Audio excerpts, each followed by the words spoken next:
Hello friend, அஸ்ஸலாமு அலைக்கும். இன்றைக்கி ஒரு சூப்பரான பாரம்பரியமான வட்டலாப்பம் ரெசிபி எப்படி பண்ணுறதுன்னு பார்க்கலாம். இது ரொம்ப டேஸ்ட்டாக இருக்கும். வாயில் வச்சோன்னே அப்படியே மெல்ட் ஆயிரும். அந்த அளவுக்கு ரொம்ப சாஃப்டாக இருக்கும்.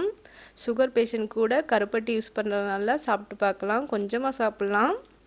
வாங்க எப்படி பண்ணுறதுன்னு பார்க்கலாம். ஃபஸ்ட்டு ஏலக்காய் பொடி இதுக்கு ரொம்ப மஸ்ட்டு. அதுக்காக கொஞ்சம் ஏலக்காயை சேர்த்துக்கிட்டு ஒரு அரை டீஸ்பூன் சர்க்கரை சேர்த்து அரைச்சா நல்லா ஃபைன் பவுடராக நம்மளுக்கு வந்துடும். அந்த திப்பியாக இருக்காது, ரொம்ப நைஸ் பவுடராக நம்மளுக்கு கிடைக்கும். அதுக்கப்புறம் தேங்காய் பால் எடுக்கிறதுக்கு நான் அரை கப்பு தேங்காவை நல்லா கட் பண்ணிவிட்டு ஒரு டைம் மட்டும் மிக்சியில் கொஞ்சமாக தண்ணி ஊற்றி அரைச்சி எடுத்துருக்கிறேன். இதுக்கு ஃபஸ்ட்டு பால் மட்டும்தான் எடுத்துக்கணும். மறுபடியும் அரைச்ச தேங்காயை மறுபடியும் தண்ணி ஊற்றி அரைக்கக்கூடாது. ஃபஸ்ட்டு பால் மட்டும்தான் இதுக்கு எடுத்துக்கணும். நல்ல திக்கான பால். இதே மாதிரி ஃபில்டரை வச்சு நல்லா ப்ரெஸ் பண்ணி நல்ல பால் கிடைக்கும். இதே மாதிரி எடுத்துக்கோங்க. 6 முட்டை இன்றைக்கி எடுத்துருக்கிறேன். 6 முட்டையை நம்ம ஒரு கப்பில் ஊற்றிக்கலாம் மெஷர் பண்ணுறதுக்காக. கருப்பட்டி தேங்காய் பால்லாம் சேர்க்குறதுக்கு நம்மளுக்கு ரொம்ப ஈஸியாக இருக்கும். உங்களுக்கு ரொம்ப சாஃப்டாக ஒரிஜினல் வட்டலாப்பம் ரெசிபி வேணும்னா கரெக்டான அளவு எடுத்துக்கணும். எவ்வளோ முட்டை எடுத்தோமோ அந்த அளவுக்கு நம்ம தேங்காய் பால் அதே கப்லேயே எடுத்துக்கணும். உங்களுக்கு கட் பண்ணுற மாதிரி வேணும்னா கொஞ்சம் கம்மியாக தேங்காய் பால் எடுத்துக்கோங்க. இந்த ரெசிபிக்கு கருப்பட்டி தான் ரொம்ப இம்பார்ட்டன்ட். நல்ல கருப்பட்டியாக வாங்கிக்கோங்க. கருப்பட்டி ரொம்ப சாஃப்டாக இருக்கும். லைட்டாக துருவினாலே சீக்கிரமாக நம்ம துருவி எடுத்துக்கலாம். இது மாதிரி நல்லா துருவி எடுத்ததுக்கப்புறமா முட்டையை நம்ம கலக்கும்போது மெதுவாக தான் கலக்கணும்.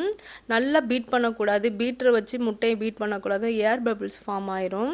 ஸோ நம்ம மெதுவாக தான் முட்டையை கலந்து விட்டுட்டு அரை டீஸ்பூன் ஏலக்காய் பொடி சேர்த்துக்கிட்டு நம்ம துருவி வச்சுருக்கிற கருப்பட்டியை இதில் சேர்த்துக்கலாம். நம்ம எந்த கப்பில் முட்டை எடுத்தோமோ அதே அளவுக்கு கருப்பட்டி சேர்த்தா இனிப்பு கரெக்டாக இருக்கும், கம்மியாலாம் ஆகாது. நீங்கள் இதே மாதிரி ட்ரை பண்ணுங்கள். கருப்பட்டி சேர்த்ததுக்கப்புறமாவும் மெதுவாக மிக்ஸ் பண்ணி விடுங்க. பீட் பண்ணுற மாதிரி முட்டையை அடிக்காதீங்க.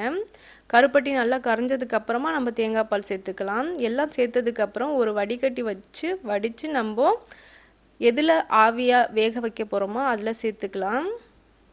இது மாதிரி ஃபில்டர் பண்ணுறதுனால கருப்பட்டியில் இருக்கிற அந்த மண் தூசி எல்லாமே இதில் ஃபில்டர் ஆயிரும். அதே மாதிரி முட்டையில் இருக்கிற அந்த தேவையில்லாத ஒரு வெள்ளை மாதிரி இருக்கும், அதுவும் நம்மளுக்கு ஃபில்டர் ஆகி வந்துடும். நம்ம ஆவியில் இதை வேக வைக்க போகிறோம். அதனால் தண்ணி இதுக்குள்ளே போகாத அளவுக்கு நம்ம செக்யூர் பண்ணி வச்சுக்கலாம். ஒரு லப்பர் பேண்ட் இருந்தால் நம்ம ஃபாயில் பேப்பர் மூடினதுக்கப்புறமா க்ளோஸ் பண்ணி ஆவியில் வச்சு வேக வைக்கலாம். ஒரு 45 நிமிஷம் நம்ம வேக வைக்கணும். மினிமம் 45 நிமிஷம். நம்ம அளவு கூடனா அதிகமாக வைக்கிற மாதிரி இருக்கும்.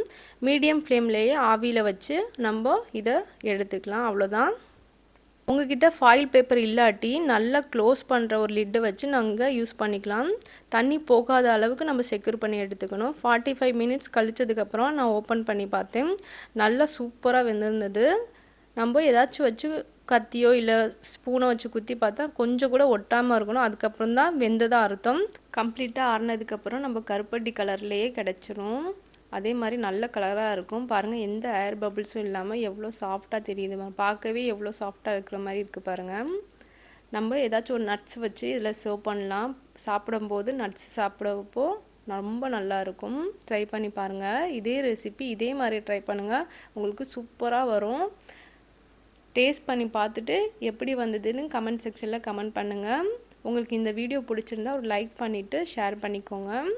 சப்ஸ்கிரைப் பண்ணி சப்போர்ட் பண்ணுங்கள். இதே மாதிரி ரெசிபி வீடியோ, துபாய் வீலாக்ஸ் வீடியோ, ஏதாவது ஷாப் டீட்டெயில் வேணாலும் நீங்கள் கமெண்ட் செக்ஷனில் கமெண்ட் பண்ணுங்கள். நான் ரிப்ளை பண்ணுறேன். இன்னும் ஒரு சூப்பரான வீடியோவில் மீட் பண்ணலாம். Thank you friend. பாய்.